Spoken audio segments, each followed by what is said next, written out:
In today's episode, we have another guest from across the pond, even further across the pond from our previous guests, Padilla and Mikey.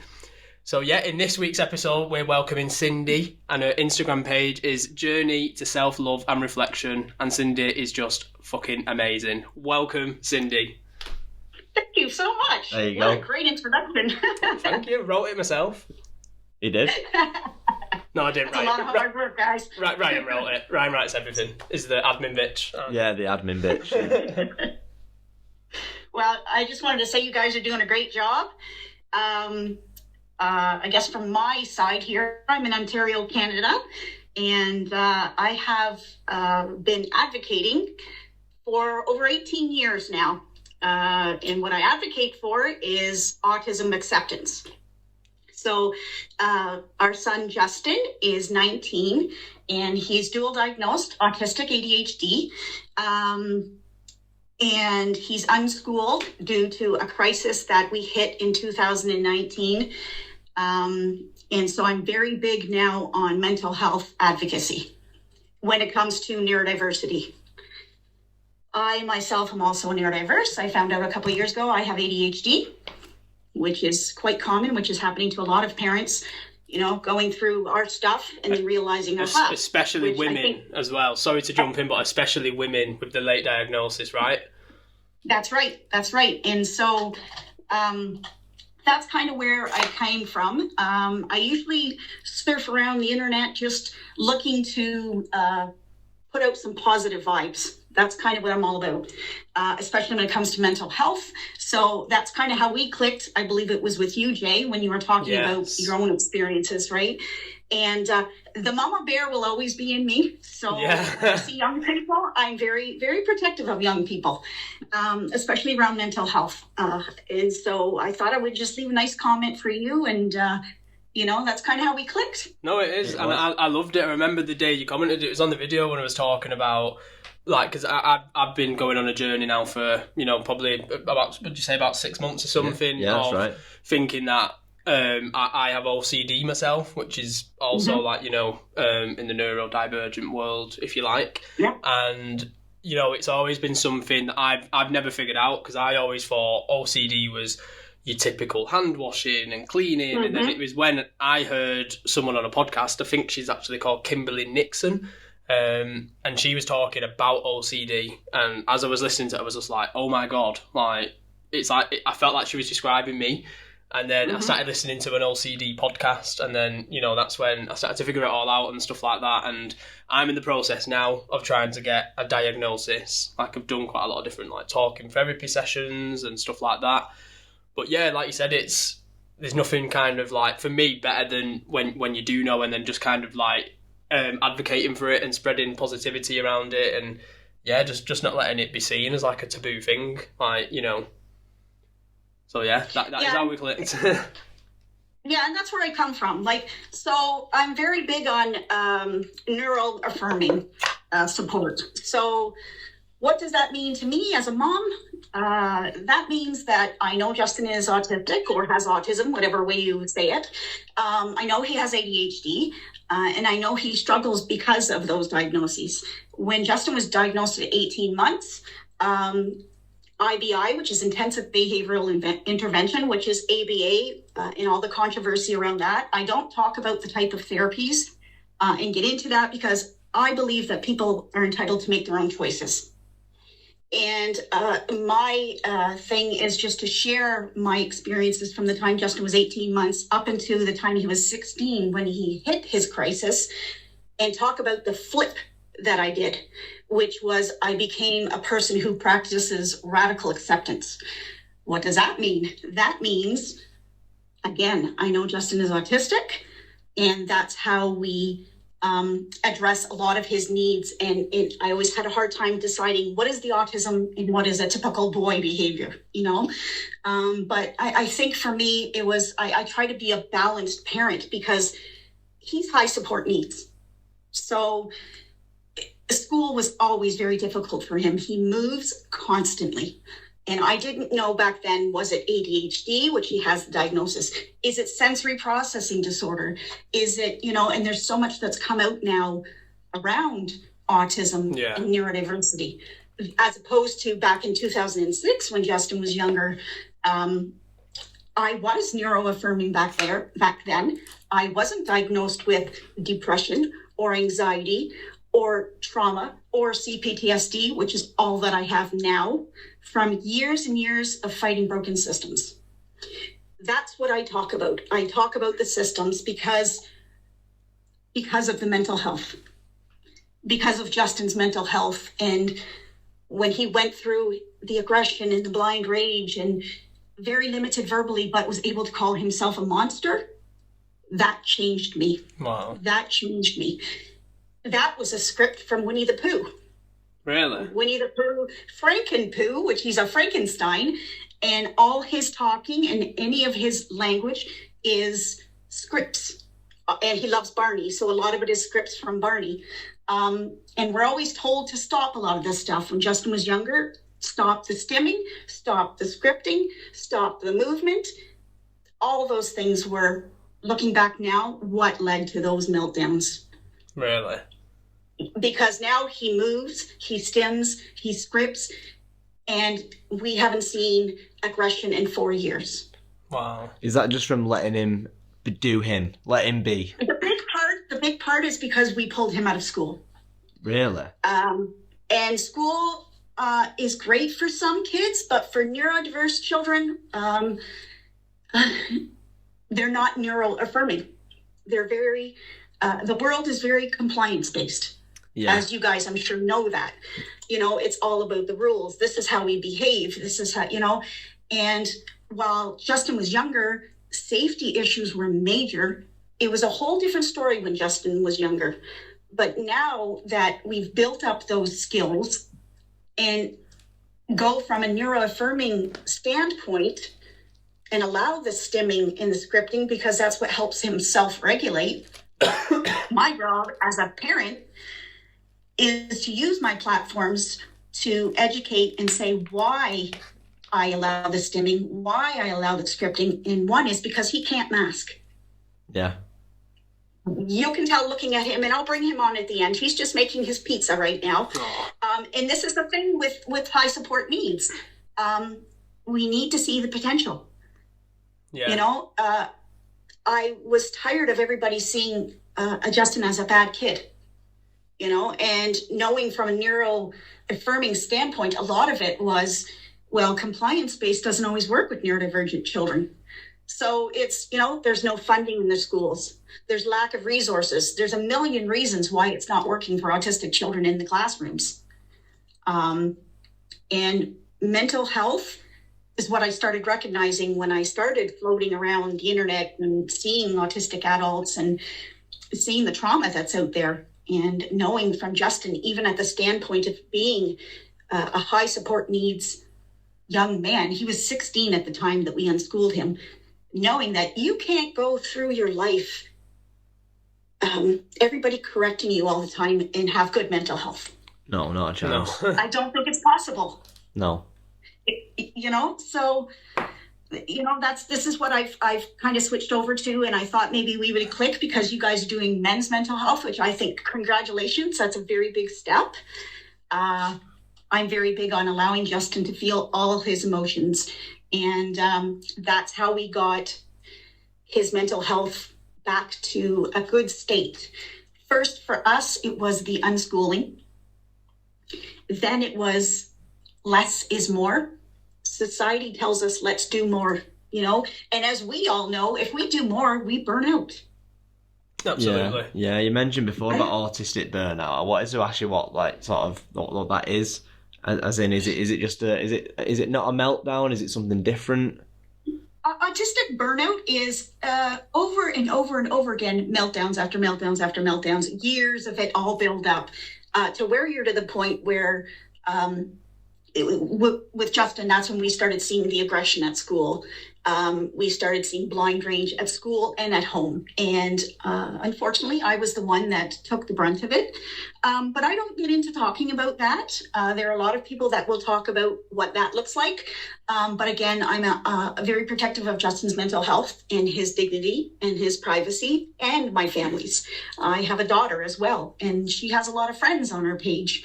So it's a very big balance, because I'm trying to talk about it from a sensitive standpoint of being a neuro, having ADHD myself. Yeah. But also covering the fact that high support needs is very different than low support needs. And Justin will be with us forever. He's limited verbally. Yes, he can do, basic cooking and that, but that's because I've taken over. I am the respite. I'm the gym partner. I'm the teacher. I'm the one that takes them to program. I'm the one, right? And not everybody can do that. Parents work. Yeah, they do. Yeah. I seen a video of him on the treadmill.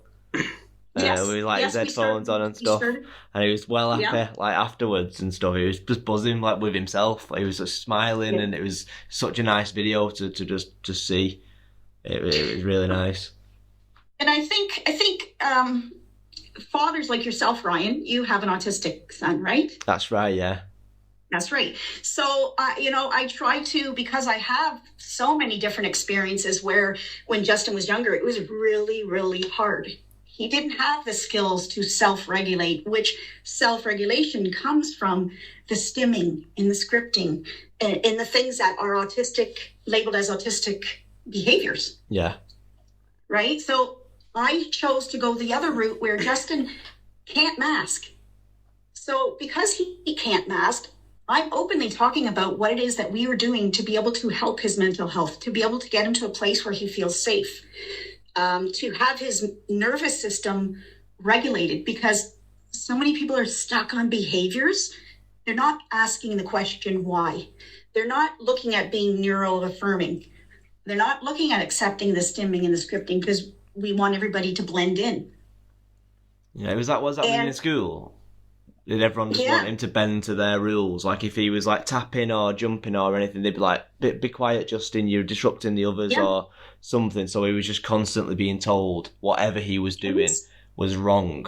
And then that's right. You took him out of school. It's honestly, I get an emotional reaction when you were telling me that then, because it's like those like that mainstream school mentality of everyone has to abide on a sort of linear behavioural pattern, and every kid is different, neurodivergent or not. They just are.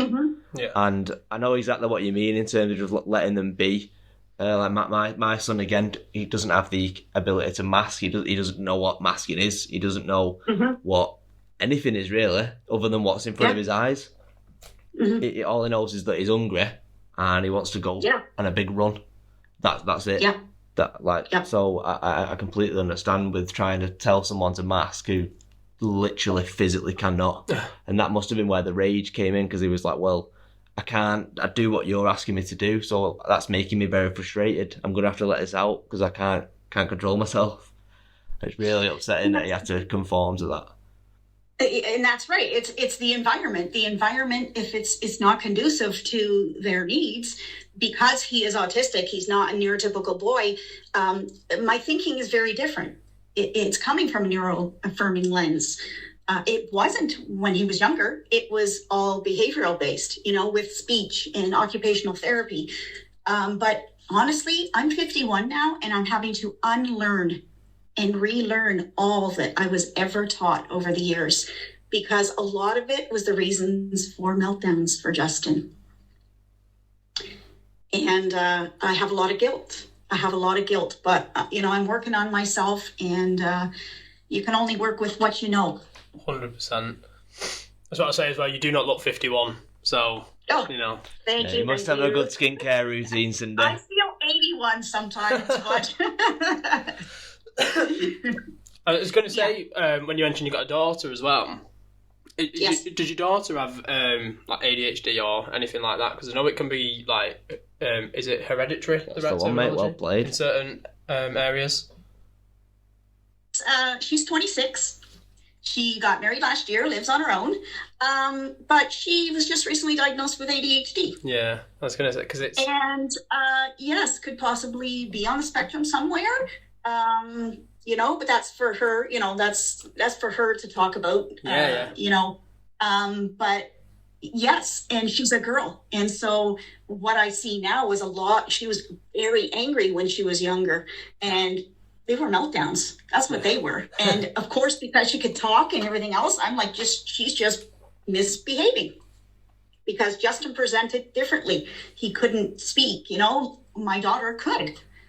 So I see how girls get lost, or I see how those who are low support needs get lost in the system. It easily happens. Yeah, definitely. Because like you said about the masking as well. So in my current setup at home, I have a stepdaughter who is almost 7, and then I have a daughter who is 2. And with the stepdaughter, me and my ex-partner always knew from like the age of, let's say, about 4, like that's when we started talking about it then, about the possibility of having ADHD. Because we've just read so much stuff similarly to yourself online, and we've started reading, and like then you said about the stimming. She stims a lot, so her stimming will be when she's like hyper focusing on something. Say for instance, like an iPad or the TV, she'll lie down and she'll aggressively shake her body, but it'll just be her legs, like a fish out of water. But she'll do it so aggressively to the point where she's red and she's sweating and stuff like that. And we used to tell her, like you said, like not to do it or don't do that. And then it was my ex-partner that, pardon me, it's my ex-partner that read up a lot more about it, and she was saying, you just let them do it, because, like you said, it's self-regulating and stuff. And I used to say, but it makes me sad seeing her do it, because, you don't want to see her, because it's like she's not in her body, and, I didn't like it, but then she was like, no, but you have to let her. And then, like you said, she was then explaining it to her grandma, who's quite old and she didn't understand and blah, blah, blah. But yeah, like you said about the masking, because she doesn't do anything like that in school. And we're in the process of trying to get her a diagnosis. And I don't know whether it's different in Canada to, obviously, in the UK. But over here, you have to, go through the schools. And, we've gone through the schools. And they're just like, oh, no, she's very well behaved. And we're like, what? So she has to be naughty, basically, to get a fucking diagnosis. Yes. And it's ridiculous. But like you said, and then people like yourself end up getting fucking diagnosed when they're 50 or 40 or whatever. Yeah. And then it's my ex-partner, we're 100% convinced that she's got it, because we still speak, obviously, every day and stuff like that. We're convinced she's got it. And she's at the point now where we've said it for ages and she's never been bothered. But now she's at the point now where she's she's in university and she's studying and she's balancing a load of different things. She said she notices it affecting her now, in terms of just daily things like planning and memory, and it's more her short-term memory, and she loses her phone about 50 times a day, and she'll walk around the house and she'll be like, Jay, where's this? Jay, where's that? And she'll text me, Jay, where's this? Where's that? And she just forgets everything, but her long-term memory is unbelievable. She could tell you what perfume she had on 3 years ago or something. Wow. But yeah, like you said, so we've got obviously we've got our questions that we want to kind of ask, and it is a bit later on about the ADHD stuff, but I am really intrigued to know how you kind of went about getting the diagnosis and all stuff like that, and just how it is in Canada and stuff like that. But I hear something that I hear so many different stories, because for me, it was easy to get the diagnosis. Maybe because the doctor knows about Justin.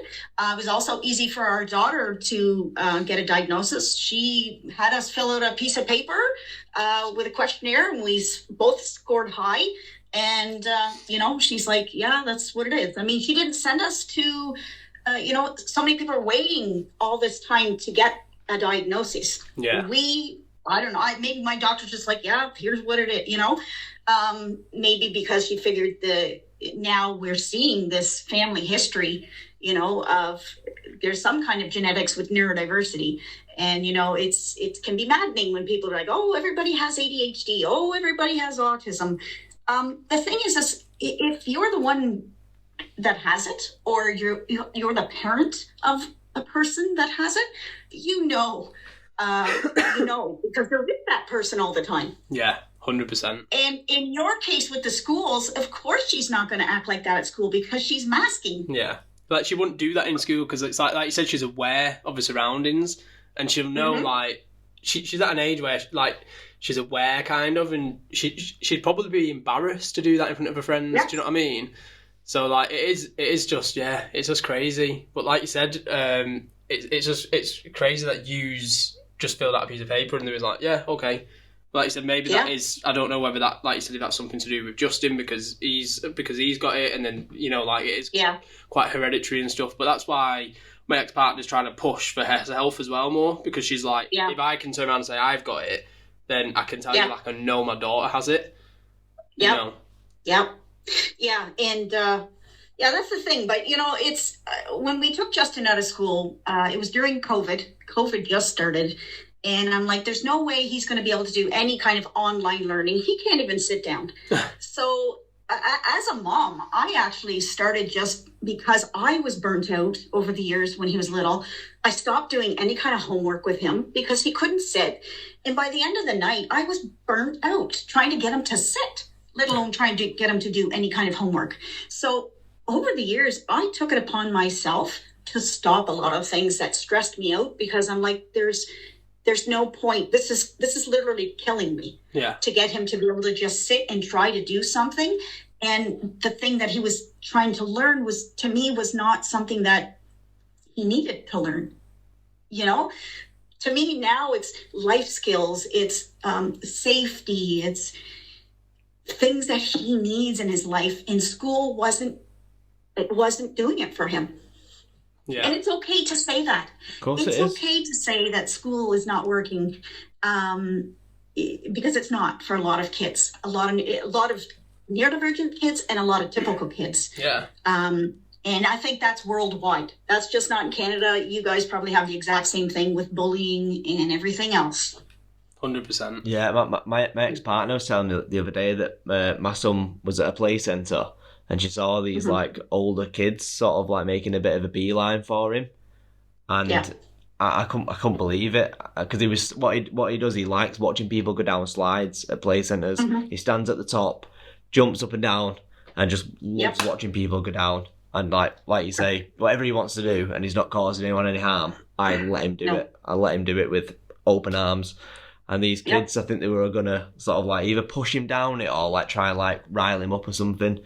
And my ex-partner clocked it and like ran over and was like, "Oi, don't, whatever you're about to do, don't do that to him." And then like was like, "Where are your parents at?" and stuff. And I couldn't believe it. They were going to make a beeline for him, and he just stood at the top, not in the way, just jumping. Yep. And it's like, kids are nasty, man. Kids are very nasty, and I've had to tell a few off over the years, because my mama bear instincts come out, and I realize now that over the years when I dealt with public meltdowns or anybody staring, or anytime I was out, I have generalized anxiety disorder, which I know a lot of this now is contributing to being neurodivergent. So I was overstimulated, but I still had to parent Justin. So I was not self-regulated. Okay. So when a parent or a caregiver is not self-regulated, you cannot co-regulate with your child. So if you're not in a state of calm, you're going to intensify a meltdown, because if you start yelling or hitting, whatever anybody else does, I don't agree with it. But, you know, everybody parents differently. It intensifies meltdowns. When we were dealing with the aggression, anytime I would make a noise because he would pinch and it would hurt, the meltdown would intensify. The aggression would get worse, because now you're overstimulating. That's when somebody's in a meltdown and you're continuously telling them what to do or what they're doing wrong. During a meltdown, you should be quiet. Because if you can, obviously, in certain situations you can't. But that's what brings a meltdown down. When you're yelling on top, you are inputting more information. So if somebody is sensitive to noise, which Justin is, and you're yelling and they're in the middle of a meltdown, it's going to intensify. Yeah, it's like pouring salt on the wound or petrol on a fire, isn't it? And I had to learn that the hard way, to be honest, Cindy, because I didn't know much about autism other than the fact that my son got diagnosed with it. and then I had to learn everything else as and when. And when he was having these, like the meltdown stuff, which I didn't know were meltdowns, you know, I would add petrol to the fire, and I would like yell and be like, please, please stop and stuff. And whereas now, it's just sort of like let him be. And I'm a big believer in sort of like but any children, like your son and daughter, will be able to feel like the energy that you're putting out into them. So what I used to do was like try and cuddle him, but my body would be dead stiff and rigid, and it'd intensify, like you said. Yeah, it's because he could feel that I was trying to calm him by cuddling him, but I was stiff. But now, if he's doing it now, I'll go dead like soft, and I'll put him on my knee and stuff, and I'll slow my heart rate down, and just take everything back, and he tends to, more often than not, like respond to that a lot better, instead of pouring the petrol on the fire stuff. But again, you know, you said you had mum guilt before. Like I've got a lot of dad guilt about doing that, and it's I suppose that you can't change it, so I'm not gonna hold myself up on it. When you talk about mental health, it's for us too as parents. You know, it's nobody's perfect. You learn as you go along. I tried everything. I would yell, I would, smack his hand, do whatever I had, because when you're burnt out, you're burnt out. And people don't realize it's the things that you do with a typical child, it's not going to work. You could yell all you want to at an autistic child, but you're not going to stop the behavior, and you may see the behavior over and over and over again. That's why proactive strategies, when I talk about proactive strategies, what that means is looking at the body language, are they stimming? Is the stimming increasing? Are their eyebrows burrowing? Like Justin used to stim with his hands in front of his face really tight, pacing back and forth, increased in stimming and scripting. Those are all signs that somebody is starting to get overloaded.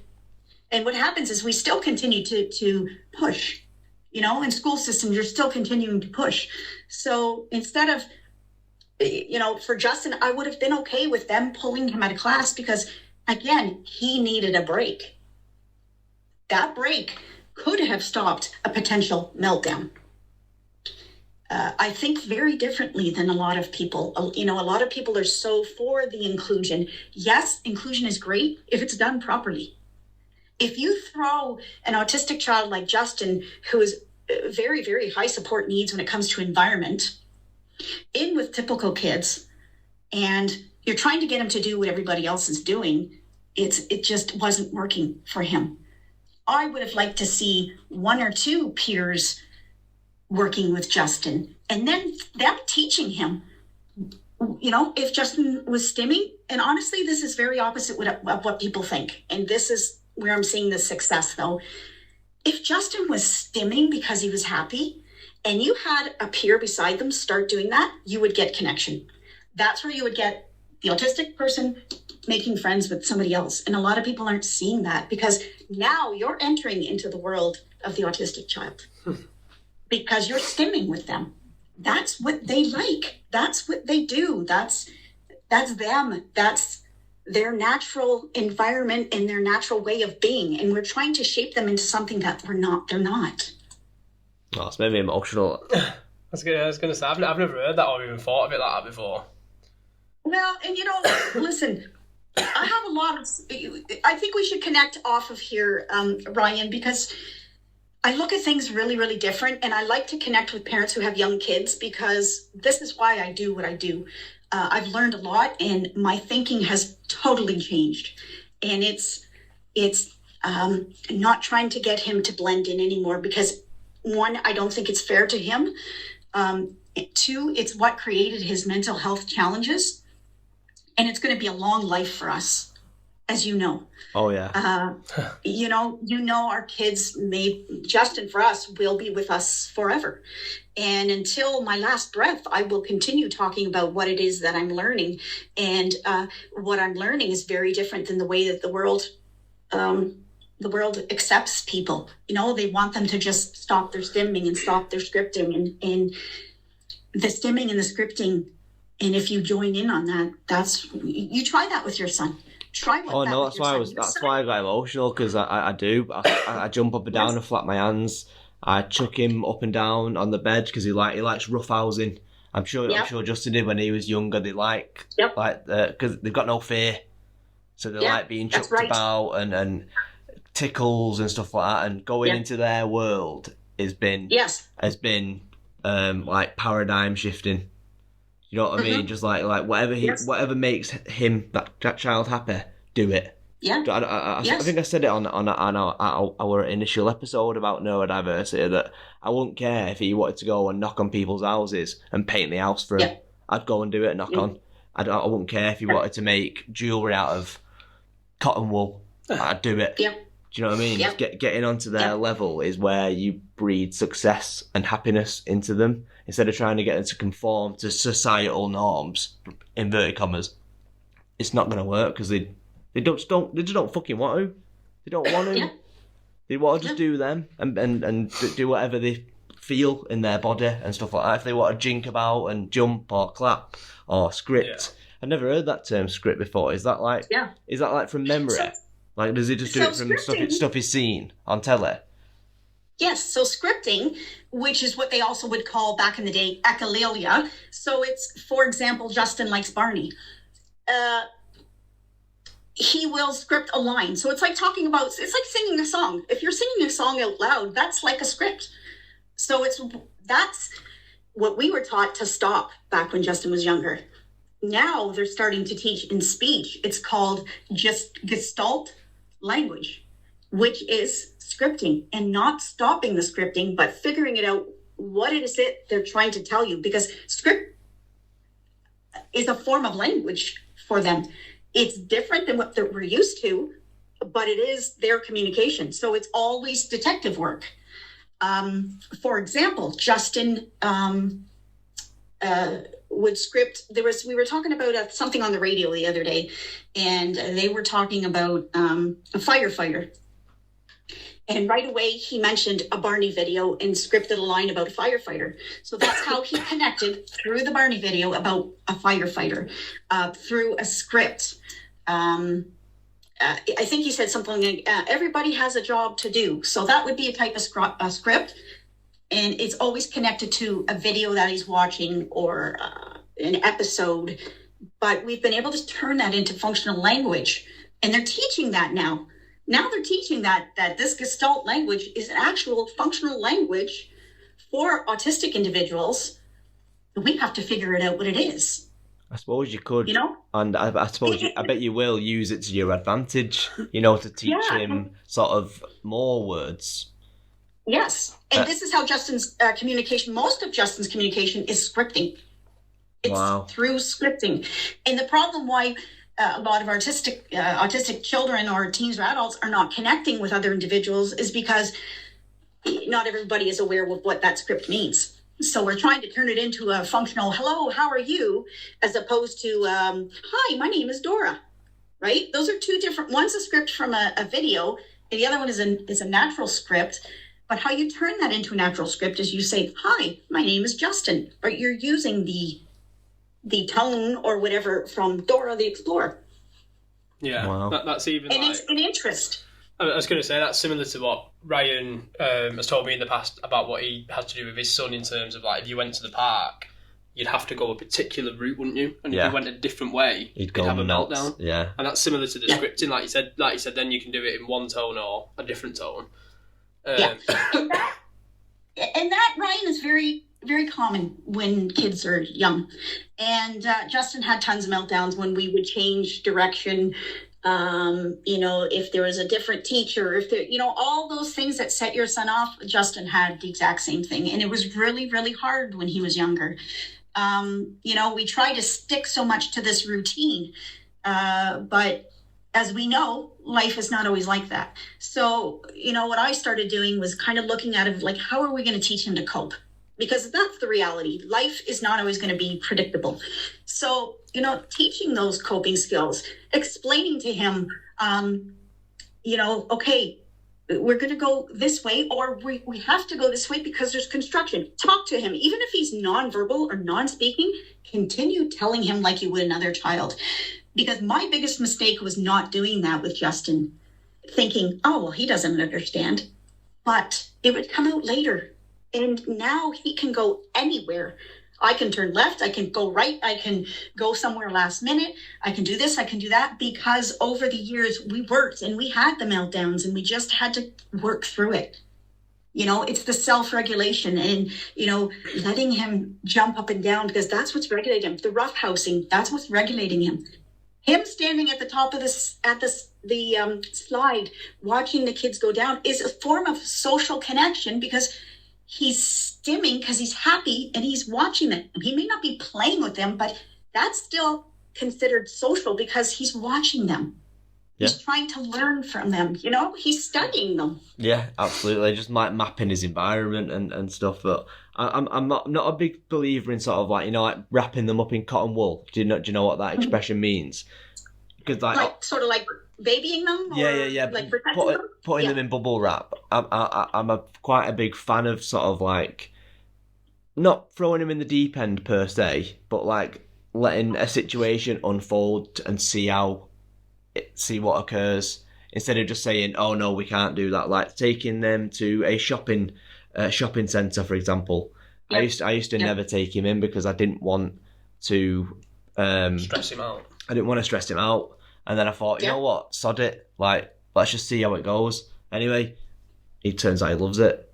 Mm-hmm. Like that, goes straight to the crisp aisle and picks out his favourite crisp, holds them, lets me pay for them, I give them back, and then he passes me to open them in the car on the way home.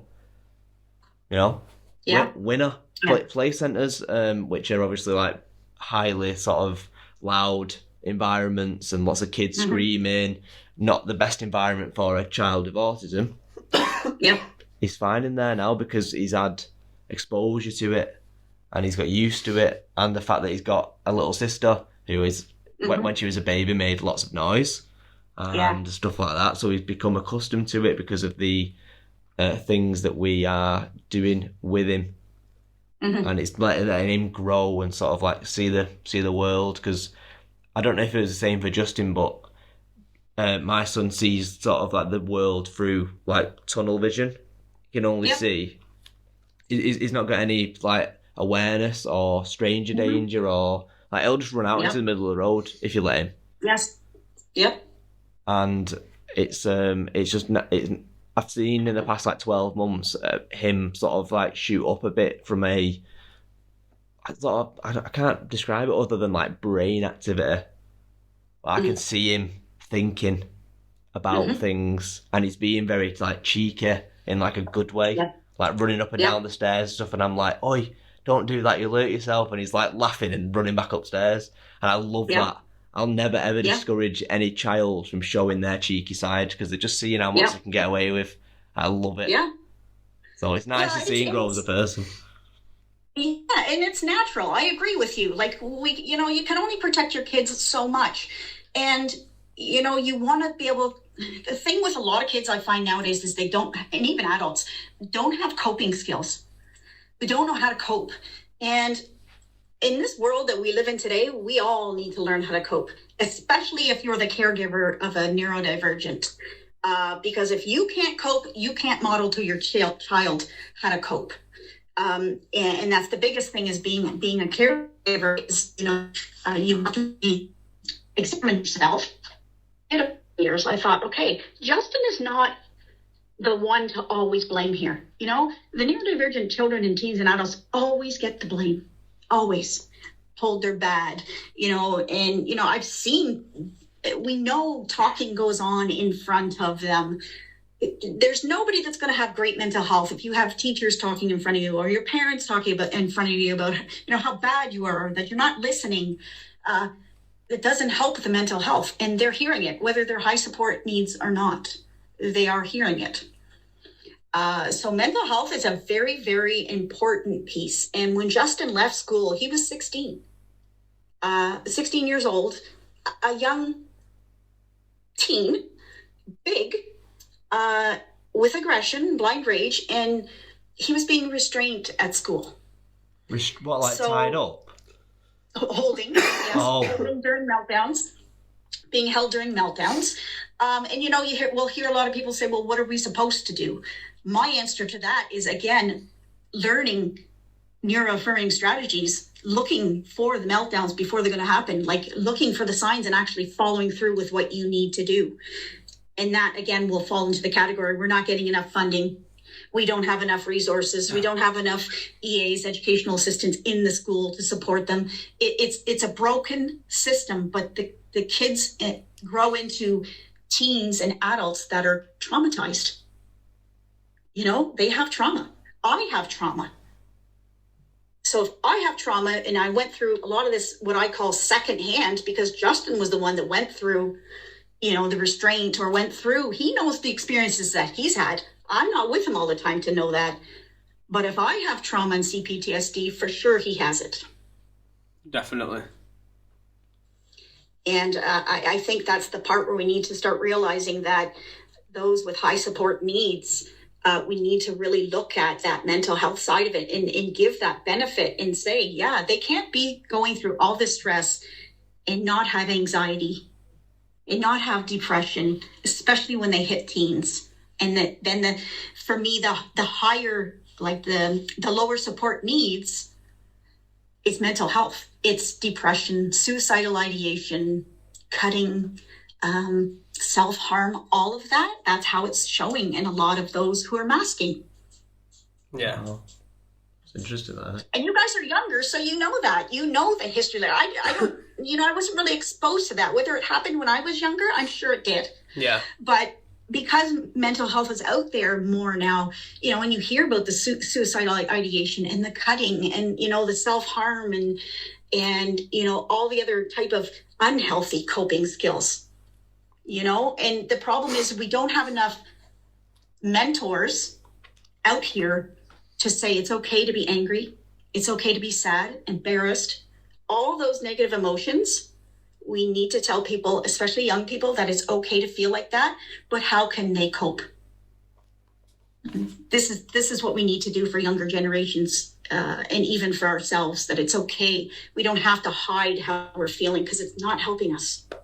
No, definitely. I was going to say as well, like you just mentioned then, that obviously me around are younger and we're more exposed to it and stuff like that. I was actually going to say before you said that, like, you can tell how much research you have done yourself and how passionate you are about it, because the way you talk about it, it really does come through, but you also really know your shit as well. Do you know what I mean? Like, you've taught us like a load of stuff. No, I learned your turn to, then I didn't want to insult you, but that's well interesting, that. Don't know if you heard me. No, definitely. But I just wanted to ask as well, it is obviously on the topic of it all, but, I was going to ask how you and it is your husband, isn't it? You are married, aren't you? Sorry. Yes, I'm married. Yeah, so I'm married. How you and your husband have kind of, navigated through this kind of situation and also supported each other, because I know that you said that there's been times when you've had kind of burnout in certain situations. So how do you both kind of say if you're at, I don't know, if you're functioning at 20% and your husband's functioning at 20%, how do you then lift each other and, get each other through the harder times, say, I was more curious. Sorry. Yeah. We've been married 30 years next year. I've been with my husband since I was 19. So when the kids were younger, it was hard. I've been a at-home mom since my kids were very little. And because of Justin, I'm blessed because my husband is a very hard worker. It's not always where you can get away with one income, especially nowadays. But it's almost like, he took on the role of bringing home the bacon, so to say. And I did, the advocating and but there was a lot of times where I felt, I guess, bitter, resentful, because there's times when I wanted him more involved. He's very quiet and reserved. I'm more out there asking questions. And I think for men like that, they get more intimidated, But I found when the kids were younger, it was harder because he would go here and go there, ATVing with friends. And of course, you hear a lot of moms say, well, here I am with the kids. you know. Now, where we are now, we're good, but a marriage is, it's hard. It's hard. Any marriage is hard, but, you know, and the thing is, I don't want people to think, oh, because you have an autistic, you know, everybody's like, oh, 80% divorce rate with those who have kids that are autistic. It's not, I don't want people to blame the child. I've never come from the standpoint where I'm going to blame Justin. One, because he's my son and I love him. And he's got enough on his plate to deal with. But, you know, it's, I think I'm losing my train of thought because I have ADHD, and here's where I lose my train of thought. But yeah, it's not easy. It's not easy, especially if you're on two different pages. No, and that happens in marriages. No, it does. And that's why I asked it, because that's something that's been a thing with me and my ex-partner, in terms of being on different pages in terms of parenting and handling different situations. And then how yous have been both brought up too, because me and my ex-partner are total different upbringings. And, you know, it's taken us to actually break up to now we're in a position where we get on really well and we're working on things and we actually hear each other now. Whereas back then we just used to think one of us was attacking each other. And now, like, what we're kind of doing now and working on the relationship and all this and that and parenting and stuff, like, this is the best we've like ever gone. You know, and like you said, it is just about that, like, pardon me, it's about that communication and, you know, working through the hard times and having each other's backs and stuff like that. Yes. And, you know, because that's one thing that I feel like a lot of people don't do. You've got to show a united front in front of the children, and then when they go to bed, have your little discussions. You've got to be united front always. Because if I bet, like, because kids can play off mum and dad, can't they? You know what I mean? They're smart. So if you're bickering in front of them, they'll clock on and be like, I'll go to him when I want a sweet, or I'll go to my mum when I want to do this. United front. And you have to think, though, in our marriage, the issue was no communication, limited communication, because my husband is not a communicator. So that's where a lot of our problems came from, because I wanted to talk about things and he was not a communicator. And that causes a lot of problems, because then now you're not getting anything solved. Yeah. And that carries through later into marriages, because now your kids are grown and you're like, who the hell are you? A lot of families are going through that, you know, like, who the hell are you, man? I've been with you for 30 years. And now you're like, you know, because you're so used to raising your kids and being under stress, and parenting different styles and getting at each other's throats. But lack of communication is a big deal in marriages. And that's where we really struggled with, was lack of communication. And it's still now I'm starting to say, like, man, you need to just, you know, now I'm at the point where I'm like, just say it. Say it with your chest, boy. Just say it. No, I don't give a shit. Just say it. Do you still make some time to be husband and wife instead of just mum and dad? Do you think that's important to do when you can? It is very important. It's very important to do that. It's still hard when you have a high support needs child, because even though Justin's 19, we still need somebody here to care for him. You know, and I'm very picky with who I have always been like that.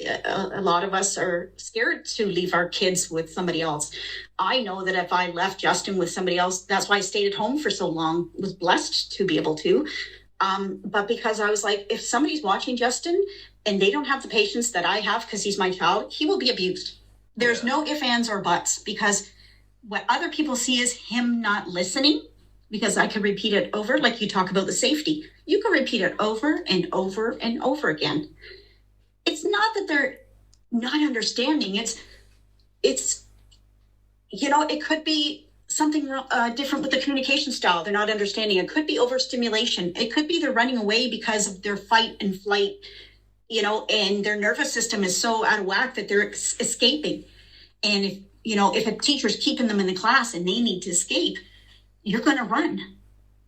You know, if you're exposed to something really loud, where Justin, lots of times, our dog barks very loud. Justin's biggest challenge is his noise. When he was younger, he would grab. So I got very you're panicky. I went into fight and flight when I was around Justin. As soon as a noise or a baby crying, I would almost have panic attacks because you're anticipating that meltdown out in public where everybody's staring at you. I would dissociate. What does that mean? That means when Justin was having a meltdown and we were out in public, I would leave I tried to hyper focus on him, and I would just, the whole background around me of everybody around me would just disappear. Wow. It's called disassociation. So you have to learn to do that. If your brain is such under stress, you just leave your body. Is that a good thing then? It sounds like it is in a way. It's the way of your brain protecting itself. A lot of people go through that, say if you have a death in the family. I went through the same thing when my mom passed away. I'm like, what the hell is this? Like, I feel like I'm living in the world, but everything is just, it's existing around me and I'm not here. It's very hard to explain, but it's a form of shock. You know, if you're in front of people and your child is having a meltdown, we're human. We will be embarrassed. And if you can't control your child's behavior, or if people are making comments, which makes me so angry. I've got some stories about that. Oh, I have so much anger built up over the years of things that I've heard. And you know, the sad part is a lot of things that I've heard were coming from women going after families and saying, what are you doing eating here? I'm trying to eat my dinner, from women who are supposed to be nurturing.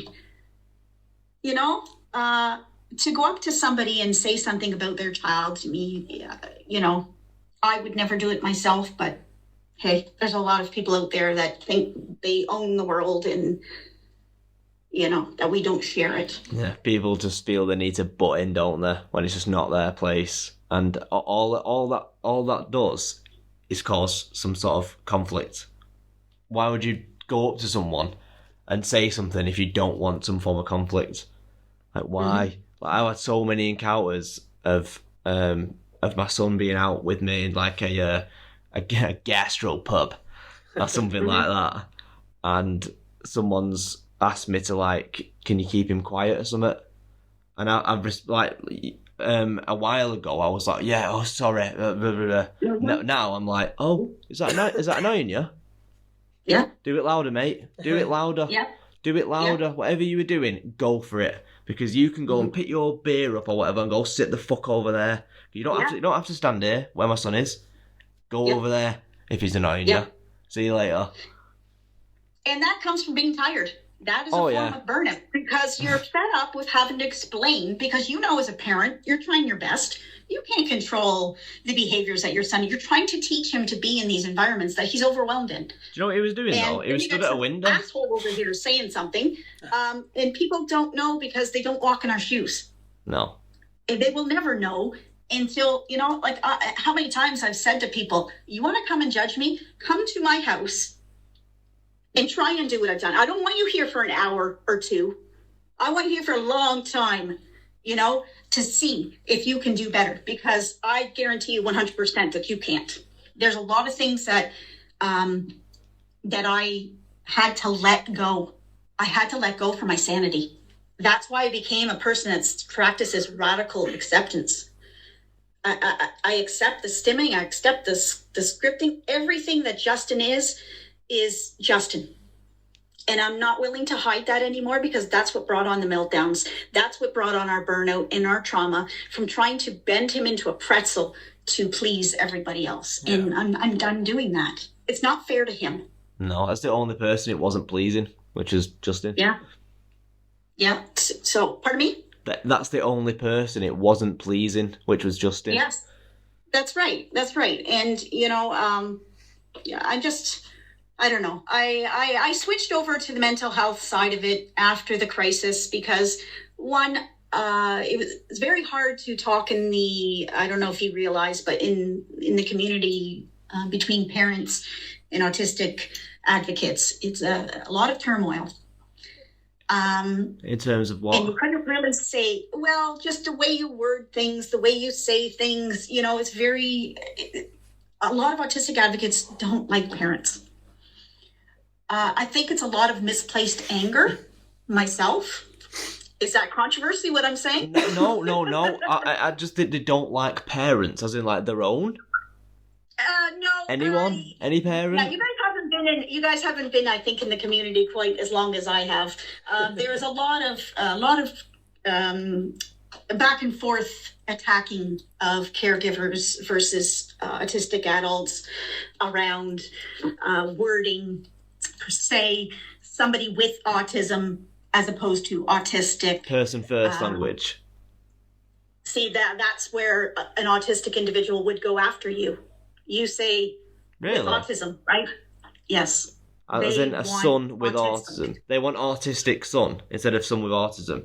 I thought it was the other way around, because you identify the person first before the additional need. And that's what we've been taught, right? That's what we've been taught growing up with autism. But this is how you learn. The thing is we don't have to change. I don't believe in changing and telling people what to do, okay? If you want to say your son with autism or your son is autistic, that's not the point that I'm trying to prove here. The point is that we need services. We need supports, we need housing and funding, and we need an understanding of what autism is, or neurodiversity. Getting lost in the wording of things, it doesn't help anybody. No. It doesn't help us. Very trivial. Right? So I'm trying to concentrate on what it is that I'm doing with Justin that is helping, what it is that I'm trying to do as a neurodivergent now that I'm a neurodivergent, and know that, and going out on my own and telling my own story and not speaking for anybody else, because the biggest problem is when you start trying to speak for everybody else, that's when you have people come in and say, you can't speak for me or whatever. And, you know, I've been in the community long enough that I actually had to get out of groups, any groups that had autistic individuals and parents in it together, very volatile. And I had to get off a few pages for my mental health because I want to be able to speak freely about Justin, because he's my son and I know him best. You know your son best. I can't say anything about your son. If you wanted to say your son with autism, I don't care. If you want to say your son is autistic, I don't care. The issue is we're not going to get anywhere if we keep on telling people what to say or how to think or how to feel. This is why we're in the problems that we are in as humans. We're not respecting each other. That's true. We're not using our empathy. You know, there's 3 things that I talk about on my page: empathy, respect, and validation. That's how I treat everybody. If you have negative emotions, I'm going to validate them. I'm not going to tell you don't be sad, don't be angry. I'm going to say feel it all. And how can I support you? And I'm going to respect, because respect goes both ways. It isn't just for one person. You know, I will respect you, you respect me. I respect Ryan, he respects me. And Jay, whatever. I'm getting you guys mixed up. I'm looking at you and looking at you.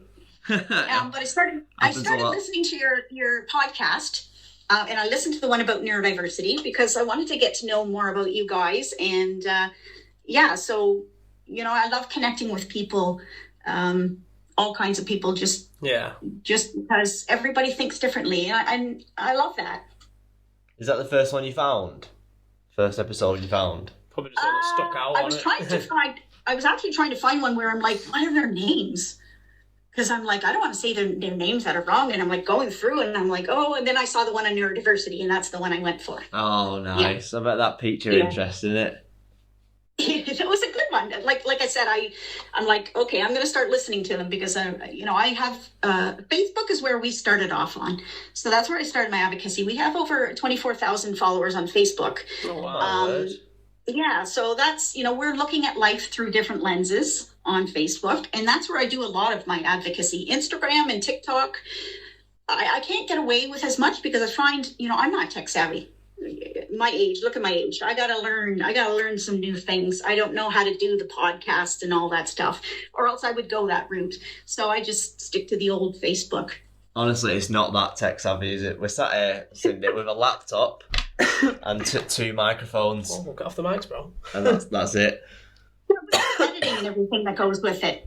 That takes time, no? He says it's not tech savvy, but he couldn't do this podcast if I weren't sat here with him. No, neither could you. There you go. I could. You couldn't do everything. I could. No, you couldn't. I just couldn't do the questions. Exactly. That's the whole podcast. You just be sat there in silence, jerking off. I mean, the tech side of it, like... Bollocks. No, but anyway. No, like you said, the tech side of it's hard. I mean, I started a podcast and I'm like, Jesus, I can't do, like, it was a lot. It was a lot for my brain. So my ADHD brain that can't focus. Yeah. I was going to say, do you know the Facebook page you just mentioned then? Is that your own or is that like a community or... No, that's Justin's page and my page. It's looking at life through different lenses. No way. That's our page, and that's where I share a lot of, what I'm talking about with you, about the mental health, about the unschooling, the things that we are doing that we're seeing success with. Because as much as I agree with talking about the services that high support needs, what we need out there is very, very important. But at the same time, if we don't ever talk about things that are working, nobody's ever going to learn strategies that work, because that's what we really want. We want things to work.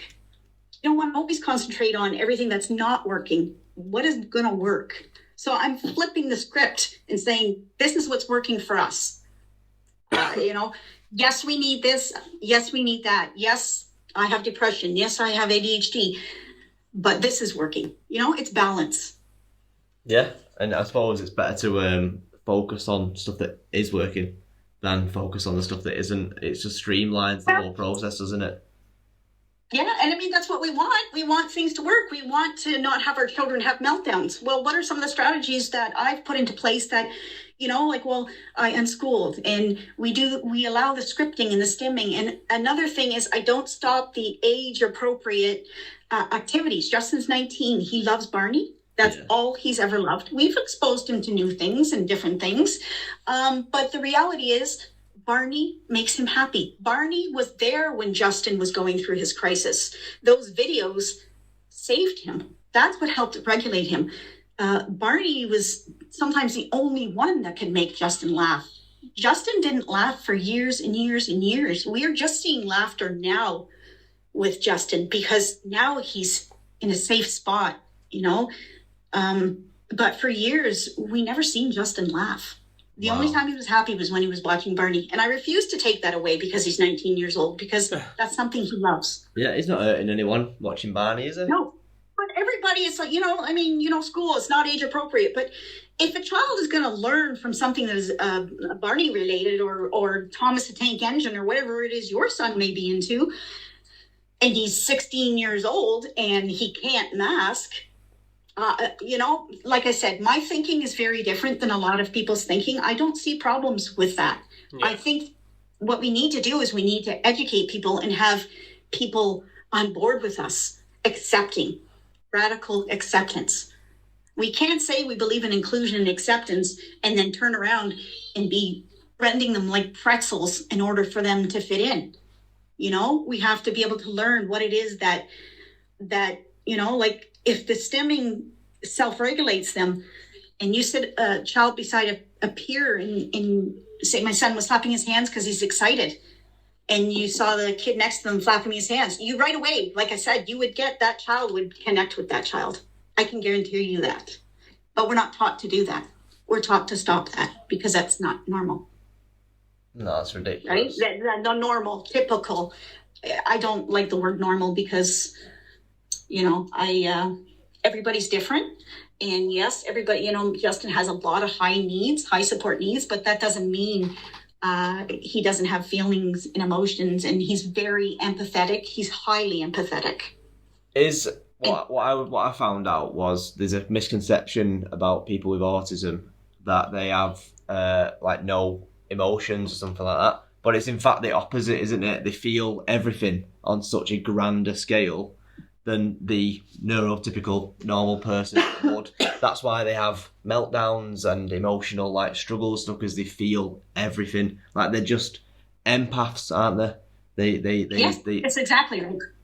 I am an empath myself, and I have to take a lot of breaks off of social media because I actually can get physically ill from negative emotions. So when I was in groups and people would be fighting and it would affect me, and I wasn't even involved in the conversation, but I would come off there and I would ruminate, which means I would go over and over, which is a part of ADHD where you ruminate. You're going over and over and over in your thoughts. I could have done this, or why didn't I do this? And it goes over and over again. Then I would get headaches and I would be exhausted. So I would have to nap. And that's from empathy, from seeing people going through hard times and not being able to help them. And Justin, when he was younger, used to look like he was literally going to attack babies, crying babies. I had so much anxiety around anybody. If I walked into a restaurant and there was a baby in there, I would almost have a panic attack. In fact, we stopped going to a lot of places because my anxiety got so bad. So it turned out as he started getting older, it wasn't the fact that baby was crying. It was the fact that he wanted to help the baby. Oh. It was his empathy. So he was going later on and patting the baby on the back. One time we went to an indoor playground when he was little, and there was a boy crying and screaming there. And right away, Justin, his face looked like he was going to attack the child. And normally it's probably a mix of the noise, trying to get the child to stop. But he ran over because I had to let him go. I was trying to hold him back. He went over and got a Kleenex for the little boy. Oh, is that tissue? And gave him Kleenex. Oh. Because he was crying. That's how I knew it was empathy, and it wasn't the noise that was setting him off. It was so we started teaching him how babies cry when they need their diaper changed. Babies cry when they're tired. And I gave him all the reasons. That's what helped him. And now he's fantastic with babies. He tries to comfort them. And it's just those things that we don't know unless we give them the benefit of the doubt. Yeah, that's so beautiful, that. It really is. Really just wanted to... Well, hey, you want to hear a good story probably before we end, because we could talk for years here on this podcast. But I have a story that I tell a lot of people. When Justin was younger, he used to watch Mickey Mouse Clubhouse. And he would have meltdowns watching this particular scene. And he was little, like he was probably under 5. And every time, I'm trying to figure out what can I do? I would shut it off and he would continue crying, and he'd put it back on the next day, and he just kept on crying and screaming and crying. We went on for a long time. Finally, he got enough words into him, and Mickey Mouse was driving in a car. You know what he said to me? Mickey Mouse, no seatbelt. Oh. That's why he was having meltdowns. No. Because Mickey Mouse was not wearing his seatbelt. And he wasn't safe. He didn't want to get hurt. And he was scared of Mickey Mouse getting hurt. Yeah. Wow. That is things that we don't know and children can't tell us. Those who are nonverbal and non-speaking. When I learned that changed everything that I thought about, because I'm like, it makes sense. Yes, you're going to be scared, but I didn't know that was setting off his meltdowns. And it was just something as simple as that Mickey Mouse wasn't wearing his seatbelt. So you know what stopped the meltdowns? I told him, I understand Mickey, and he was nonverbal. Mickey Mouse is not wearing his seatbelt, but he will be okay. He's going to be safe. From then on, the meltdown stopped. Oh. Bloody hell. Yeah. And you as a dad, you will see those things. Be observant to stuff like that, because you're going to learn so much over the years just by being observant and following his nonverbal communication and respecting the nonverbal communication. I think people teach us not to respect children, but if we want children to grow up to be respectful of others, we have to teach them what that means. Yeah. And with Justin, that's how we've gotten far. I during our crisis, it was the empathy, the respect, the validation for all his emotions. That's what helped his mental health the most. And he's very limited verbally. So I say just continue on, praising your child. And even if you think he's not listening, he is listening. He's listening. He's listening to you tell him he's a good boy and he can do this, as opposed to he can't do that. You can't do this. You can't do that. The opposite. Feel invigorated. The opposite. Feel rejuvenated. Good, you know, and work on those deficits because, you know, hey, everybody struggles. Your son's going to struggle with tons of things, but that's what you do. You work on how to cope. You work on different ways that he's going to learn. You have to use your brain, and that's where you're going to get burnt out and tired because you're always going to be thinking. You're the master detective. Yeah. Right? You're a master detective. You're trying to figure everything out, and sometimes you will never get the answer. But like the Mickey Mouse story, sometimes the answer might come from your child, and it may not even come in the form of words. It might come in the form of a behavior or a changed behavior. It's just pay attention to what he's doing and respect, because I don't care if kids are little, they'll never learn respect and empathy and validation if adults don't teach them that. No, it's got to start with the adult, hasn't it? They've got to treat them as they want to be treated by others, and then they'll treat people when they grow up exactly the same as that. And that's what we need. We need more adult mentors who are highly empathetic individuals like myself who can say it's okay to be angry, but you know, give them options, especially for teenagers nowadays. You know, they got a lot on their plate with what happened with COVID. And you hear everybody saying these kids nowadays are so bad. Well, what if we got some mentors in there and made them believe in themselves? Don't you think that would change a little bit? Not a bad idea. There you go. Yeah, I was going to say, you look at things like the best possible way on everything, and it's so refreshing. I've really enjoyed speaking to you. Like, I know, obviously, Ryan's probably connected more in the sense of obviously his own life experiences and shit, but like, you are so inspiring, and it's been amazing to have you on. So, you know, thank you so much. Thank you. And, you know, I just want to say, Jay, you know, great job going and addressing what it is that you were struggling with, because after I got my ADHD diagnosis, it lifted so much weight off my shoulders, because no longer was I a lazy person or any other negative things that I told myself. Now I was like, okay, I have executive functioning challenges, like your partner or your spouse or whoever it was that you were saying can't remember anything. You know, same thing with me. Every day I'm like, where's this? Where's that? That's the executive functioning that comes with ADHD, where your skills are, your organizational skills, your memory, all of that stuff is it's out of whack. Yeah. And you will tell yourself so many times, I'm like, I'm lazy. You know, I can't do this, but it's part of that diagnosis. And getting a diagnosis for yourself, for some people, it's like a weight is lifted. It gives you the reason as to why you're struggling. And sometimes that's all you need. Definitely. 100%. Yeah. So congratulations to you for going forth and getting help, because, you know, and talking to men about mental health. I'm a female, but, you know, I love that you guys are young and that you're doing that, because there's a lot of young, you know, even preteens that need good role models like yourself that are okay with talking about it. We have to talk about it. Good job. Getting emotional again. Twice now you got there. Gonna have to get him the Kleenex out in a minute. Listen, emotion is good. Don't hold it back. Don't hold those tears back. Here's the mama bear coming out in you now. That's the mama bear in me. Everybody will know me as Mama Bear.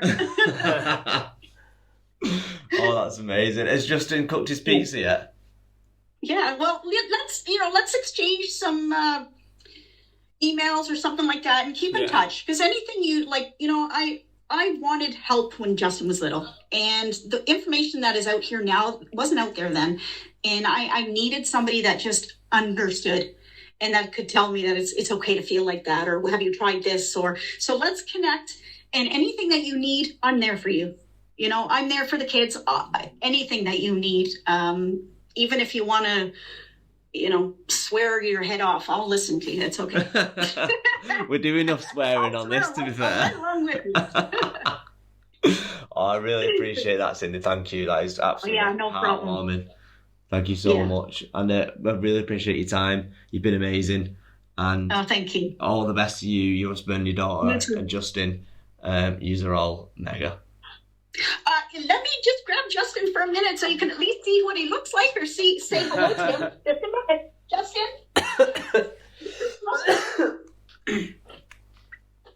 Oh, I feel the eye.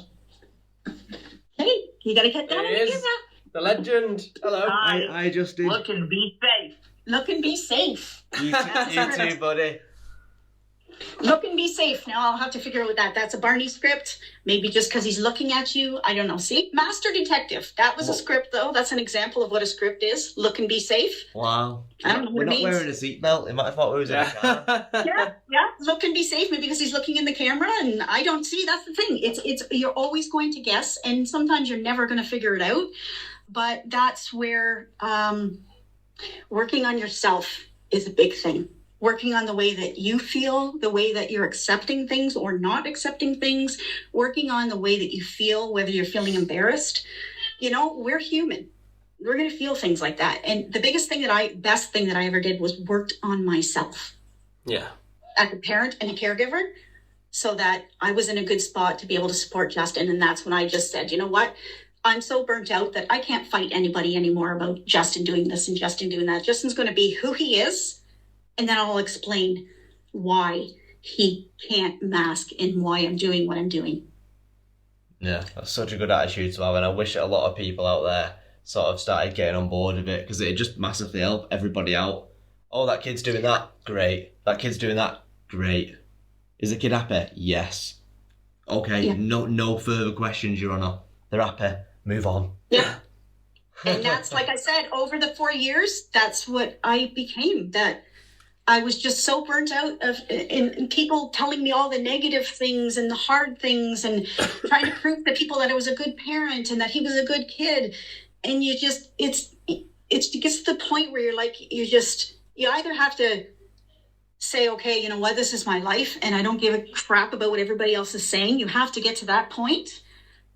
And then I have to step outside the lines, honestly, because there's too many people that are very compliance-based still. And I will always say it doesn't work with neurodivergent kids. They need structure, but they also need flexibility. Yeah, it's a weird barrier, if you can't do that, then, if Justin can't do this today, okay, well, let's try that tomorrow, or let's not do that.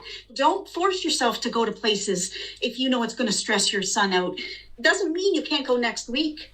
Doesn't mean you can't go next year. Let's work on those skills that he needs to be able to do that next year. If he can't make it in a restaurant this year because he's moving all the time, well, let's work on those skills, the safety, the sitting down, this is how we act at a restaurant, and sometimes if a child needs to move in a restaurant, get up and walk around with them. That's what I do all the time. That's the biggest problem, is we're worried about what everybody else thinks because the world is compliance-based. I stepped outside the lines, and I will stay outside the lines because it's what works for us. Definitely. To quote Joey from Friends, the line is a dot to us. There you go. Thank God for Joey. Thank God for Joey. You're on the right track, though. If you are accepting and saying, I want him to just be happy, and then we work on all those goals, that's where you need to be. And that's where I am, and that's where we're seeing the success, because I'm just accepting everything for the way it is. Definitely. Yeah, it's a lot less stressful as well, taking that approach. To a degree, it is.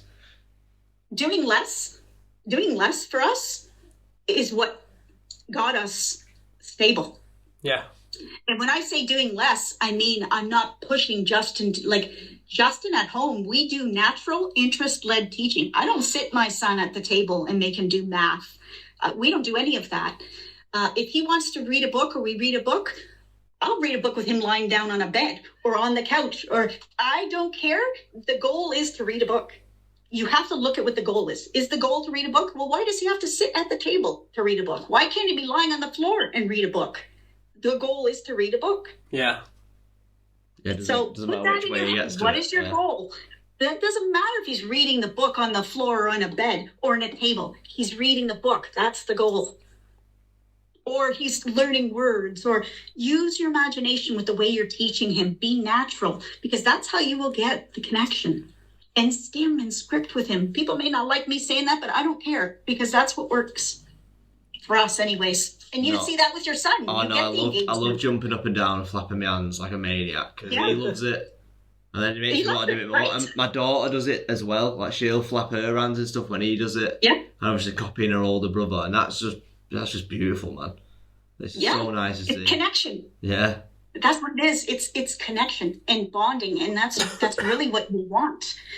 If you're not going to flap with your son and he's not laughing and smiling, where's the connection coming from? You know, at the if weekend, you're flapping with your son and he's laughing and happy, nearly drowning. that's the connection. And that's what it is. You're going into his world, and it's beautiful. It's complicated. It's hard. But if you can get to a spot where you're, I don't even know how to say it, but if you just have to get to a spot where I think you're just so tired. That's what happened to me. I was just so tired. We have CPTSD, we have trauma, and I was just done explaining to everybody else how I was going to parent my child, and I just took it on and just stepped outside the lines. Yeah, best place to go, and it's working. So it's working, don't fix and that's it. what It's people not broken. want. You want to be able to work. Definitely. So after this, you just get my email or something, and we'll stay in Yeah, touch. absolutely. I've got your email. You need, I'm serious. Anything you need, whether it's for yourself, your partner, mother, or whatever. I don't know what your situation is, but I'm there. Thank you very much. No That's problem. so nice of you. Such a nice woman. Hey, I wanted it when I was younger, and I didn't have that, and that's why I do what I do, because I do it for the kids. And you get it. You understand it as well. Yeah, and that's the thing. There's a lot of people that don't get it. And what we need, what caregivers need is we need people to listen to us and take us seriously and understand that it's hard. We're trying our best. We can't control the funding and the resources and all the stuff that is missing, that is affecting our families and our children. Yet our children are being blamed for not behaving well in school.